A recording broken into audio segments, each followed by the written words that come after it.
All right, all right, all right. Welcome in Toilets to Titles. This is episode number 117. We're doing NFL draft discussion this evening with special guest Trevor Sikkema at Tampa Bay Trey on the Twitter, host, reporter, podcaster for PFF, most recently working on the NFL Stock Exchange, and UF alum. Trey, how are we doing this evening? I'm doing great, guys. I appreciate you guys having me on the show. This is going to be fun. Yes, we're very excited. With me also this evening, my man, Joe Clark at JoJ_Clark on the Twitter. Joe, how you feeling? Doing great, man. It's a great Friday night. Happy holidays to everyone out there. And it's just a real pleasure. Someone, me like John, absolutely love the NFL draft, really get into it, especially as a Giants fan. You start doing mock drafts like early October, so our team stinks. So, I'm reading up on players early on, and to have Trevor on to discuss the upcoming draft is an absolute gem. Yeah, man. I was teased today. So I've been listening to the NFL Stock Exchange, and they're doing mock drafts with guests. And my team's the Cowboys. So I believe at the last episode I'm up to, I think it's pick 22 or 23. So it's right before Dallas. So I'm right on the cusp there. I was waiting until the end there. I think the Packers just went, but that's a great show. Trevor, why don't you tell everybody about some of your work and where everybody can find you? Sure. Yeah. I mean, on Twitter at Tampa Bay Trey, basically everywhere at Tampa Bay Trey at this point. I've kind of unified the brand, Instagram, TikTok, all that kinds of stuff. And so we have a lot of fun over there talking podcasts, prospects, everything NFL draft, and some wacky stuff too. I do a lot of feature work that you can find over at pff.com. But yeah, thank you so much for the shout out for NFL Stock Exchange. Myself and my co-host Connor Rogers, we just launched it at the end of this past January. And already so many people who have told me that they've listened to the podcast. It means the world. I love hearing that. And hopefully it's everybody who listens to its podcast just as much as it is ours. But we're having fun. I mean, this guest mock draft series that we're doing that you were just referencing, it's great for us. I mean, I hope it's great for our listeners too, to get to hear from some really great beat reporters and people who are plugged into their teams. And it's great for Connor and I as well, because we know a lot about these players. We know a lot about these prospects, but the people who really cover these teams, they give us a great look at what they might be thinking, what these teams are actually thinking, the types of players and the positions that they can go after. So we're having a lot of fun on there, and I'm excited. Less than 2 weeks away now from the NFL draft. Man, it's a deep dive. I was listening today, and I think a beat reporter for the Patriots was on, and just how he broke down their needs and some of their past draft picks, and then he touched on everything, and then the final 30 seconds he was talking about linebacker, and then his pick was Devin Lloyd. So it was so awesome how he painted a landscape, but then really touched on what he thinks. And the same thing with the Green Bay Packers. But what I really like about your show is, and all of your shows, I mean, you used to be with Ben Solak. That show was excellent. You guys, your stuff, but you don't take yourselves too seriously. This is fun, man. Like, football is a passion thing, and you could tell you're super passionate about it, and it's fun to listen to. I enjoy the ride every episode. So, man, I appreciate your work. And everybody, if you're listening at home, make sure you go out and you check that out. You can check out NFL Stock Exchange. I'll make sure to put a link in there. Everybody, also, if you don't mind, if you're listening at home, if you're watching on YouTube, hit the subscribe button, throw us a like. And you're going to be seeing lots of NFL draft content. We mostly talk about fantasy football, but NFL draft season, guys like me and Joe, we can't get enough. I live for the off season because It is the season of optimism. And as a Cowboys fan, man, I need some optimism, because when it comes to Sundays, I'm a realist. And it hurts. It hurts. And you got Tom Brady right now. I saw you were super geeked up when you guys got him back. How do you feel about that? Listen. I am a big draft nut because there was life before Tom Brady. Okay, don't get it twisted. The Buccaneers have been bad most of my life and most of their franchise's existence, and so it is funny now. Tom Brady, a member of the Tampa Bay Buccaneers. I'm from just south of Tampa. That's my hometown team, if you will. So I am enjoying this as much as I possibly can, because I know that once Tom Brady is gone, more likely than not, it's probably back to caring about the NFL draft and top 10 and top 15 picks. And so, no, I'm enjoying it a lot right now. Certainly the GOAT actively playing for your football team. Life is good. Life is good. I know about the struggles of the Buccaneers because my roommate in Gainesville was from Land O'Lakes. Nick Rice, shout out to you if you're listening at home. He was a Buccaneers fan, so he had a second team. He also cheered for the Steelers because he needed. Joe, it looked like you were going to say something, man. Go ahead. Yeah, I just want to say, listen, like I'm a Giants fan, lifelong Giants fan, but I have nothing but the greatest respect for Brady and everything he accomplished. And I was sad when he announced that he was retiring, or it was kind of like a pre-announcement. He wasn't sure if he was doing it yet. I was sad. I'm like, wow, it's like the end of an era. It really is. Like a guy who's been around for 20 years, and the NFL without Brady, like it just didn't sound right. I was glad when he came back. There's two players that, when Brady finally hangs it up and when he is done, and then when LeBron James in basketball hangs it up and when he is done, it's going to be like Yeah, the end of those 2 decades and even Tiger more. Woods, I Tiger felt Woods when he wraps it. Yeah, we had for 3. sure. Yeah, Tiger for sure. But you could play golf a little bit longer, so I true. think that we'll get a decent amount of Tiger. But like same thing with Derek Jeter, probably when Derek Jeter retired. I know people felt very much the same way, and so yeah, I mean when Brady initially retired, I couldn't believe it, and it wasn't like an I can't believe it. I grew up rooting for the Tampa Bay Buccaneers. Oh no, this is horrible. Like he almost won MVP last year. Right. He Yeah. probably should have won MVP last year. And you're going to tell me that guy was going to walk away from the game? And look, yeah, I understand guys not wanting to be terrible in their last year that they're there, right? I mean, like, Yeah, I think about Ben Roethlisberger in this past year. I mean, it was hard. It was hard to watch Big right. Ben be nothing close to what he used to be or what people are going to remember him as. So I understand like athletes wanting to walk away before we get to that point. But Brady wasn't even close to that point. Like he almost was the best player in football last year. So I thought it was a little bit early. I'm excited, not even as somebody who is from Tampa to watch him play another year, but just somebody who is a fan of football. I get to watch him play another year. It's always cool. Awesome, yeah. man. Cherish the moments now.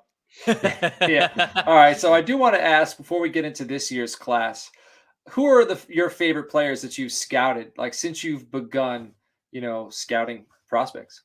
Oh my Lord. Yeah, put you on the spot. I think probably my favorite all time was Jason Verrett, the corner from TCU. TCU. He was just incredible, man. And I thought I loved his game. Short but feisty, so much speed, such great ball skills. I was so high on Jason Verrett. Jason Verrett was one of those my very first players where I went, you know what? I know this guy isn't the biggest. I know there are other players who might get taken before him in the draft, but I'm going to stand with this guy. I'm going to go with this guy. This is the guy that I'm going to rock with. And he ended up being absolutely fantastic in his final year at TCU. He was fantastic in the NFL when he was healthy. Unfortunately, the injuries really ruined it for him, which I absolutely hate. But he was probably Jason Verrett's one of those guys that is a big reason why I really started to take scouting seriously. And when I really started to do it for so many other players, just because his kind of like finding him and him being like my guy, if you will, Yeah.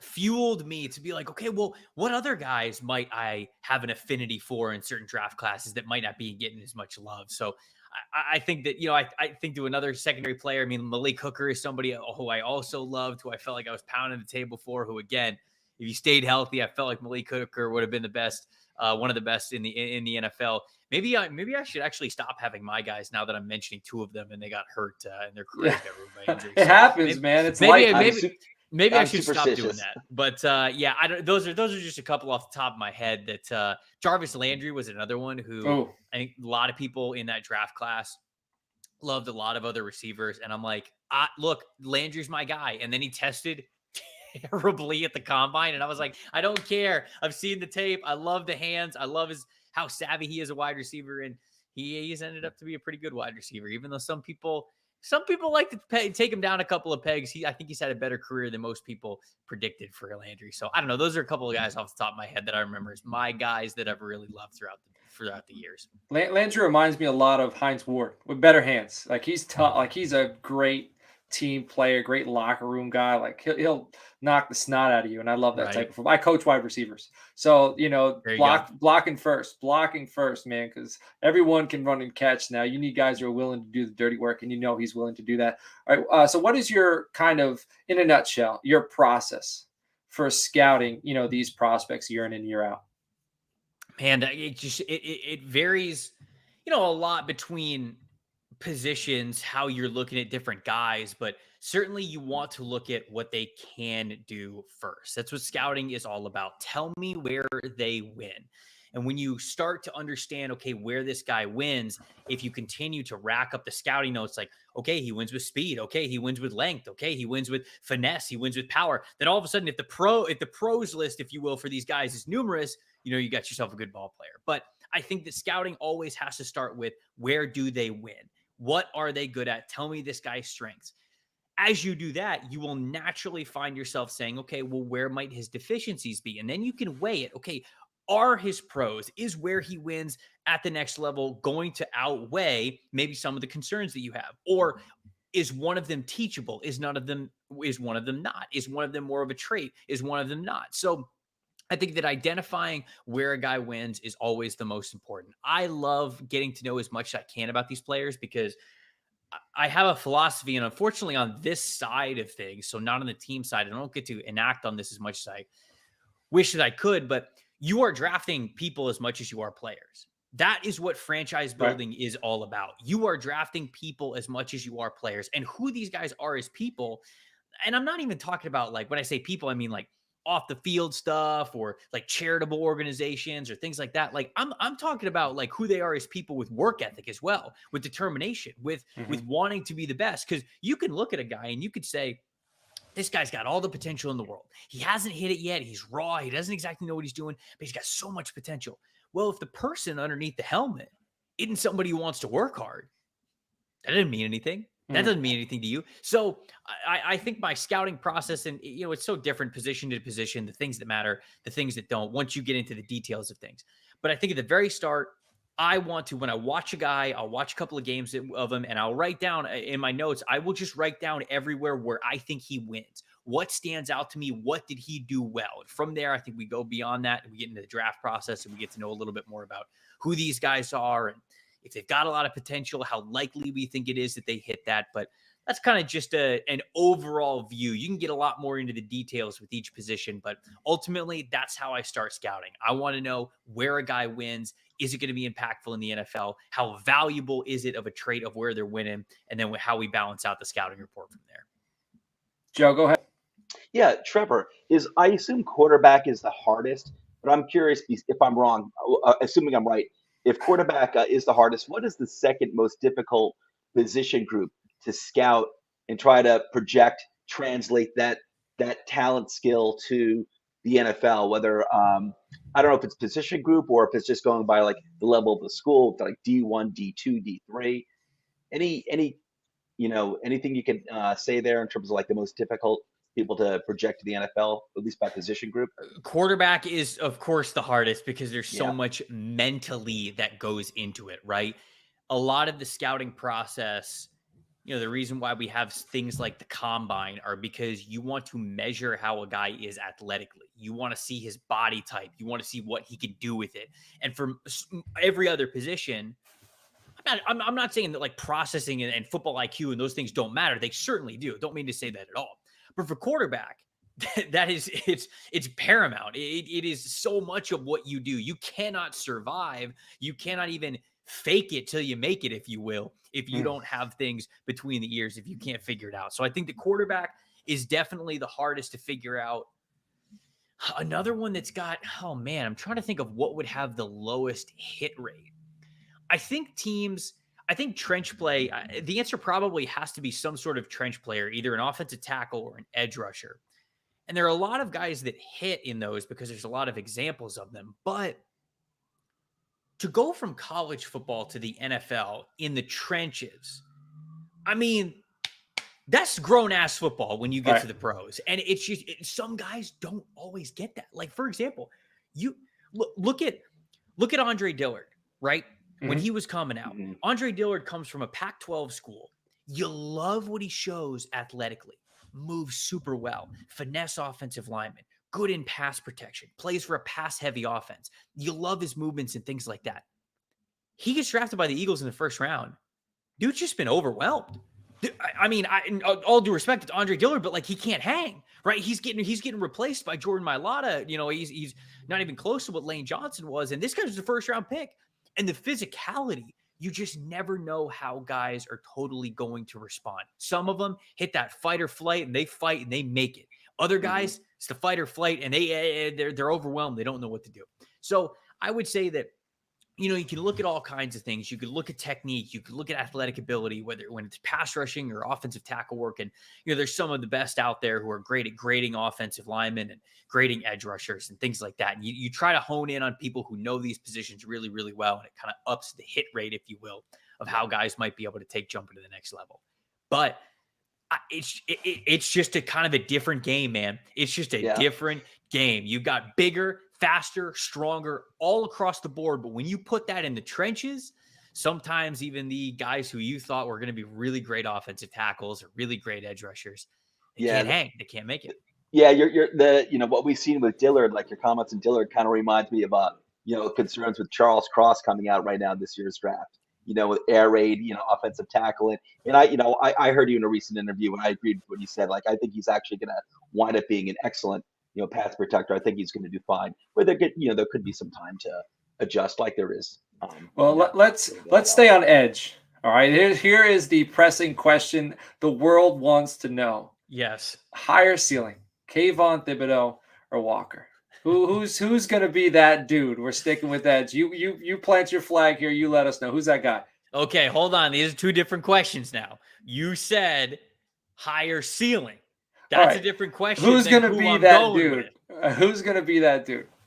I have Kayvon Thibodeaux as my top edge rusher in this class. I've got him at edge 1. I think that he's got all the ability in the world, and I think most importantly, he's got a great pass rushing background. This guy's been a pass rusher since he was in high school, right? It's what made him a number 1 overall recruit. It's what got him on the field right away when he was a freshman at Oregon, and it's what's made him a fantastic edge rusher over the last couple of years throughout his college career. He understands it. He gets it. Is he perfect? No, of course. But he understands the pass rush plan. He's got different moves. He knows what he does well that might be great against certain offensive tackles. And he said as much when he was at the combine. You could see that on tape.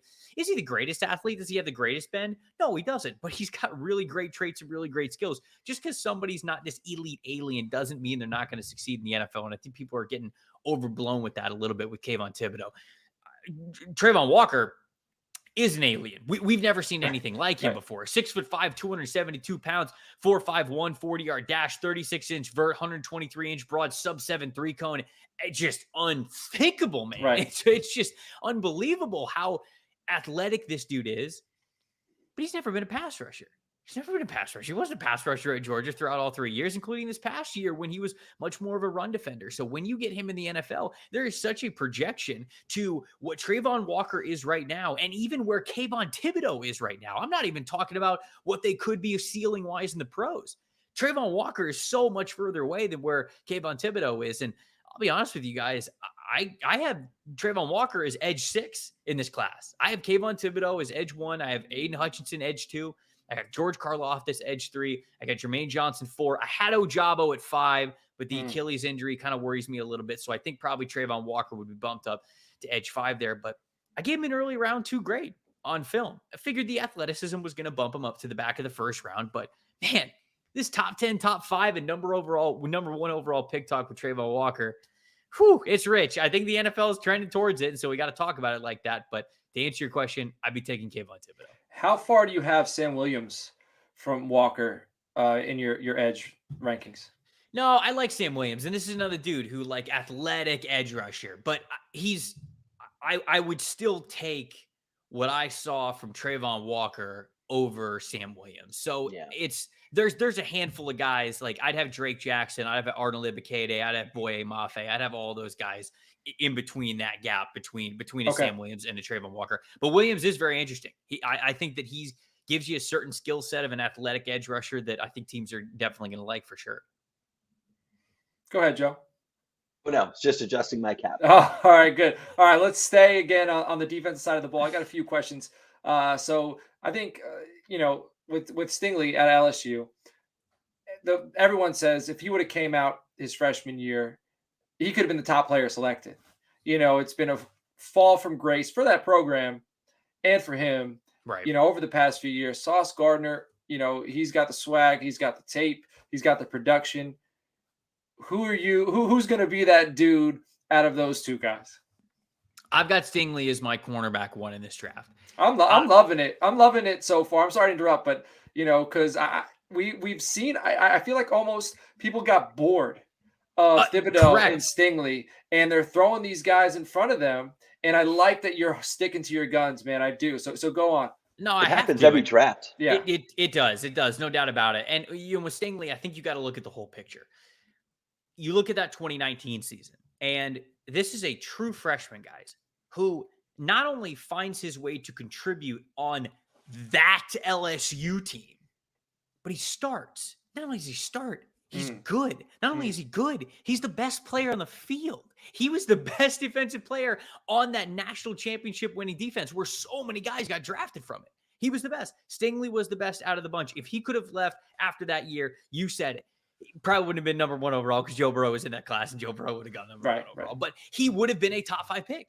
Absolutely, he would have been a top 5 pick. So for him as a freshman, a year ago, he was playing high school football. To be playing for that LSU team, be playing that well in the SEC, be practicing against those guys, practicing Dude, against Chase and Jefferson. Yeah. It is. I mean, I think we are completely underselling how good he was then. Now, full context, you fast forward a year. They lose everybody. So many guys go to the draft after that year. And Jamar Chase opts out, so Chase isn't even there with him, riding with him on that team. And we now know how bad things were behind the scenes with Ogeron and that program. So lack of focus, chaos, probably going on throughout the year. Of course, it's not really motivating to play really well. You are a corner playing on a depleted defense that is on a national championship hangover with a coach who's not exactly rallying the troops behind the scenes, it sounds like. Of course his play is gonna drop a little bit. And then this past year, you've got him trying to play through a Liz Frank foot injury, which if anybody knows anything about Liz Frank foot injuries, they're very serious. They're injuries to the top of the foot, which can affect the joints. It can be extremely painful for guys. I'm glad that he got the surgery because I believe during the summer he suffered the injury and he kind of like tried to play through it. He was like, okay, let's just manage it and let's play through it. I'm glad that he shut it down and got the surgery because it's important that he does because you don't want that kind of an injury to linger. Shoot, we saw Santonio Holmes. My co-host Connor Rogers brings this up all the time. Santonio Holmes comes over from Pittsburgh to the New York Jets, 28 years old, suffers a Liz Frank foot injury. Boom, done. That's it. That was his career. He couldn't get over that injury. That's the kind of debilitating injury that we're talking about here. That's what you have to realize when you're watching Stingley this past year. It's not that he was quitting. It's not that he wasn't playing well. She's hurt. It hurts. That injury hurts. So when you take all of those things into context, the true tape of Stingley is his freshman year. Give me that guy. I still believe that guy is there. So he's my CB1. So you don't blink an eye if he goes top 10. Obviously, he should go top 10. Yeah, absolutely. He should go top 10. If him and Thibodeaux, I feel like if they fall at all, whoever takes them is going to be given a gift, like Parsons last year. You know, Parsons, if you watched his Cotton Bowl, I believe it was, against USC, he all over. Oh, no, I'm not USC, Memphis. Yeah, Memphis. All over the field, man. Yep. And everything he showed in the NFL, he showed in that game. So, you know, people, you know, they're off the field stuff, whatever. But, you know, these guys, you watch their film, you know, they can play. And if they're going to fall into somebody's hands, and they're going to be very grateful to have these guys. All right, the safety discussion is heating up. And it seems like people are getting a little bored on Hamilton, but I think this one's close. Daxton Hill, Kyle Hamilton, you know, I've been saying from the jump, I think Dax Hill says New England Patriot all over him. This guy, jack of all trades, plays with an edge, you know, but Kyle Hamilton, he's an alien. So who's the dude out of these two? I'm still going with Kyle Hamilton. I still believe a lot in Kyle Hamilton. Now, I think that Daxton Hill is going to be a first-round pick. I think that he's going to be a back half of the first-round guy. He gives you that cornerback safety versatility. Some teams might view him as a corner, I guess, as more of this full-time slot shutdown option. But he'll play plenty of safety as well, like he did at Michigan. So I think that that's certainly in the cards for him. I think that Kyle Hamilton is rare in that he is versatile in the way that he can play both safety spots, strong safety and free safety, very, very well. And he's got the body type to be a box kind of safety, coming down with the linebackers, pursuing guys to the line of scrimmage, getting in on gang tackles. And then he's got the athleticism and the length, the body length, to be able to go sideline to sideline and be able to play free safety. To me, that is so incredibly valuable for a team to be versatile on the back end. It allows you to disguise a lot of your coverages what you're going to look like, being too high before the snap, rotate to one high after the snap, but you don't know which safety is exactly going to come down. You don't know which safety is going to drop back. Kyle Hamilton kind of gives you that versatility there. So I feel like that is an underrated part of his game that people aren't talking about enough. Ben Solak, my former co-host, did a great job highlighting that on the Ringer Draft podcast for everybody to go listen. They talk about the 6 most divisive players in the draft, and Kyle Hamilton's one of them. And he makes that point. It's an excellent point because it's completely true. He gives you that versatility in the way of a true safety, whereas Daxton Hill is a little bit different. He's got that like corner safety versatility to him. So ultimately, I think that Kyle Hamilton, I'd still have him as my safety 1 because of what he brings to the table there. But Dax Hill, he's going to be a great football player as well. And there's a thing about Notre Dame safeties. I loved Alohi Gilman. I liked Gilman him a was lot. smart. I thought he was going to be, a stud in the NFL. I think he's sticking around somewhere, but Kyle Hamilton's definitely a different breed. All right, I want to move to the offensive side of the ball. We are a fantasy football show, but we do NFL draft discussion. It's that time of year. So when you talked about your scouting process, what guys can do, you like to look at that first. Isaiah Spiller seems like a player, after, seeing some of his measurables, some people have ran away from him and ran towards Breece Hall. And Breece Hall, great player. But, I think Isaiah Spiller is a little bit undersold right now. What are your thoughts on Isaiah Spiller? I didn't mind his tape. Some people had him RB1. I was never there with him as RB1. I think I ended with him. This is pre-combine. I had him as RB4 behind Breece Hall. I had 1. Kenneth Murray, I had 2. Tyler Algier, I had 3. And then I had Isaiah Spiller at 4. And I think Kyron Williams, I had at 5. And I wasn't super impressed with Spiller's overall tape. I didn't think that he was this massive difference making kind of a back.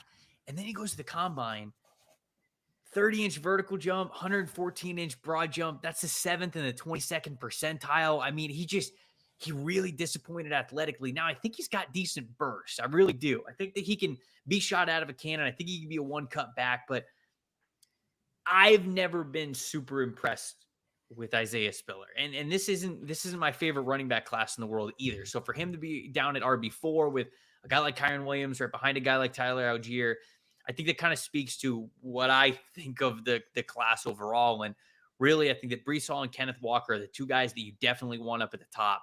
But after them, I think it's going to be specialized guy. I think that Algier. Do you have anybody like deep, like a diamond in the rough that you're kind of rooting for? You think you might have found somebody?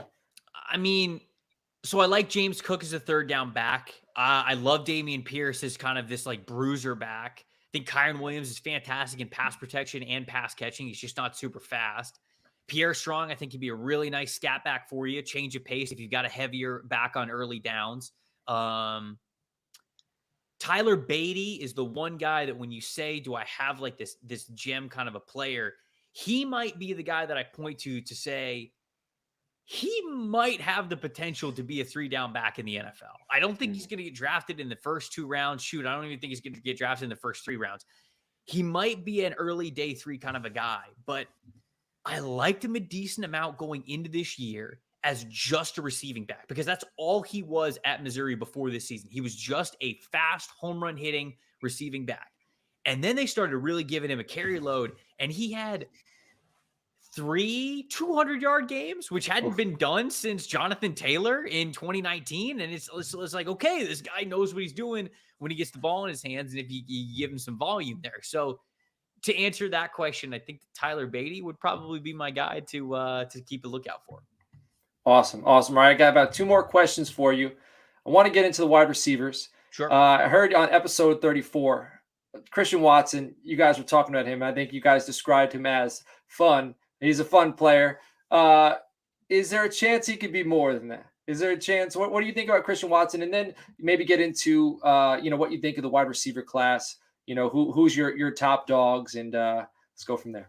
Well, so okay, we'll start with Christian Watson. Yes, I think that he can be more than just a fun player. Right. I think that when you look at that combination of size, speed, explosiveness, and agility that he has, that he put on display both at the combine and at the Senior Bowl this past year, you really your eyes get wide. You know the hamster wheel starts turning in your brain, if you will. You start thinking about what could be with this guy. The problem is that his tape at North Dakota State, it is a run heavy offense, which means there's not a lot of receiving snaps for him that you're even going to look at over the last couple of years.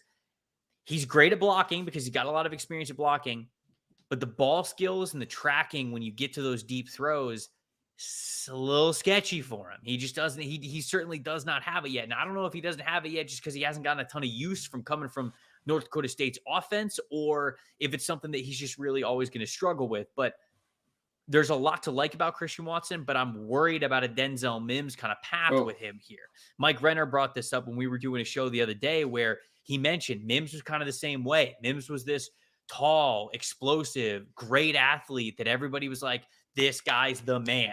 Goes early second round, and he can't get on the field for the Jets, not because of a lack of opportunity, just because I guess he can't produce. I guess he's not showing it in practice. So I'm worried about that with Christian Watson a little bit. But for the wide receiver class overall, as of right now, I still got Drake London as my wide receiver 1. He didn't run at his pro day. I'm a little nervous about that, but he's my wide receiver 1. I got Chris Olave at wide receiver 2. Got Jamison Williams at 3.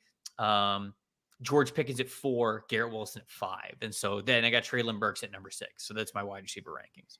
I'm glad you mentioned Olave because we were talking about players earlier that people seem to be getting bored of. And Olave seemed to be one of them where everyone else seemed to be talking about Burks, like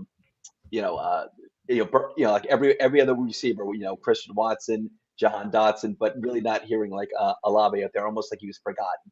So I'm glad to see he's getting some love. Dude, I thought Olave was a first round pick last year. I don't know why. I don't know why he came back. I genuinely don't. I thought he would have been great last year.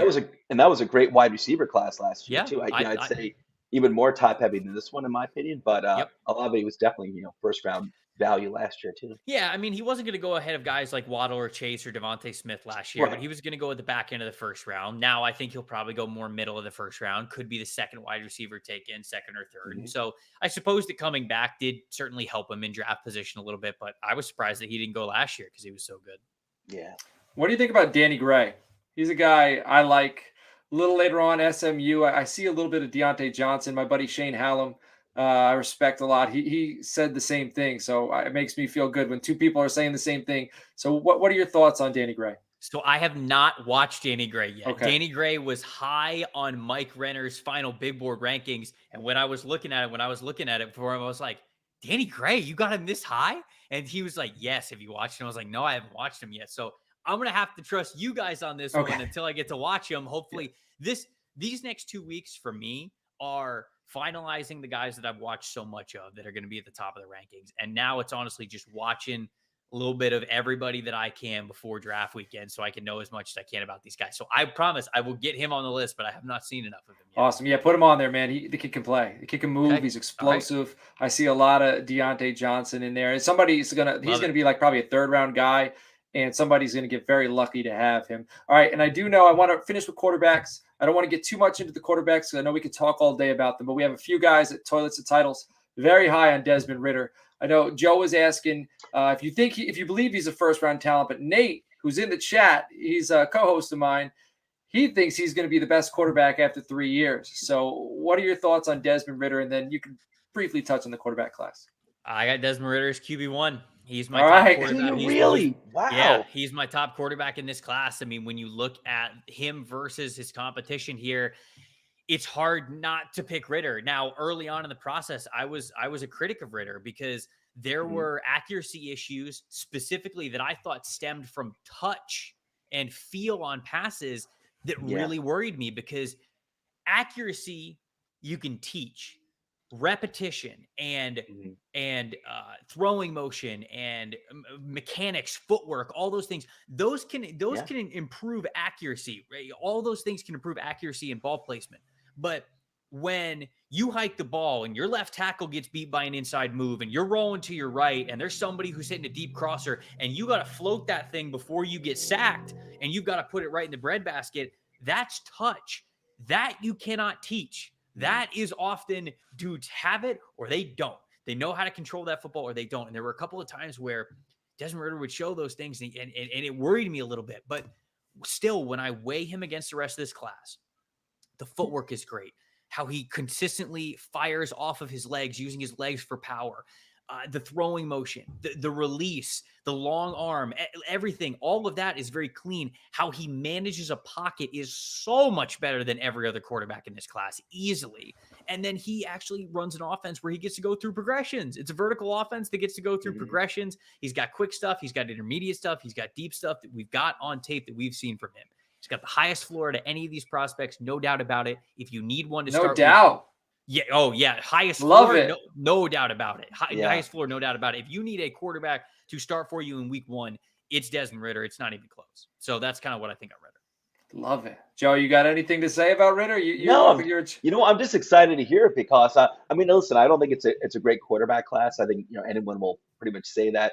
But, I just, I think like most of us here at Toss the Titles, we're kind of like sitting here discussing, quarterbacks, and we hear about Kenny Pickett and Matt Corral and Willis, and a bunch of us over here at Toss the Titles were like, what about Desmond Ridder? I don't know. He's got pretty good tape, and he's got a lot of experience in college, and it seems like he could project him pretty well to the NFL. Like I'm not all that confident about any of these quarterbacks, but Ridder is to me is like kind of like the safest combination of safest and good ceiling too. Yep. So I'm curious to see where he's going to go, because teams like Steelers are picking in the first round, number 20. It's not too far back, but I could see him being there, and I also see being projected to go like early second round too. I'm like, I don't think he's going to be there in the second round. I think he's going, back half of the maybe like pick 15, 16, maybe Steelers in the 20s, but I think he's going first round. We've got a lot of great guys who are plugged in. Brad Spielberger, Doug Kyde, Ari Meirov. They talk to a lot of people around the league, and